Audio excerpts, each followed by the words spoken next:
உங்கள் கவலைகளை எல்லாம் அவரிடம் விட்டுவிடுங்கள்.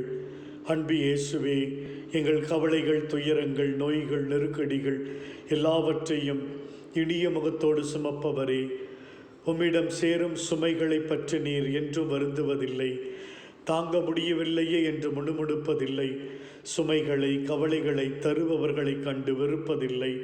அவர்களுக்காக என்றும் நான் இருக்கிறேன், கவலைப்படாதே, எவ்வளவு வேண்டுமானாலும் என்னிடம் கொடு, நான் தாங்கிக் கொள்கிறேன், தயங்காதே, நம்பிக்கையோடு கொடு என்று அழைக்கிறீரே. தொழுநோயாளி எந்த தைரியத்தில், எந்த நம்பிக்கையில் அவனமிடம் தன் தொழுநோய் என்கிற கவலையை ஒப்படைத்தான். நீர் ஏற்றுக்கொள்வீர், விரும்புவீர். தன் கவலை என்கிற நோய் நீங்கும் என்ற மேலான நம்பிக்கையிலேதான் தகப்பனே, பேய் பிடித்த அந்த ஒரு மகனை தகப்பன் எந்த ஒரு கவலையோடு உம்மிடம் ஒப்படைக்கிறான். நான் நம்புகிறேன், நம்பிக்கையின்மை நீக்க உதவும் என சொல்லி ஒப்படைத்தானே.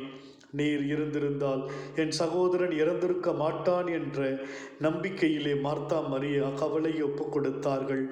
தகப்பனே, நாங்களும் எங்களை தினமும் வாட்டுகிற மனக்கவலைகள், குடும்ப எதிர்கால பிரச்சனைகள், நோய்கள் அனைத்தையும் நம்பிக்கை நிறைந்த உள்ளத்தோடு உடைய பாதத்தில் ஒப்புக் கொடுக்கிறோம். எங்கள் கவலைகளை மாற்றுவீர், மகிழ்ச்சியான மன நிறைவான வாழ்வை தருவீர நம்பிக்கையோடு அர்ப்பணிக்கிறோம் சுவாமி. ஆமீன்.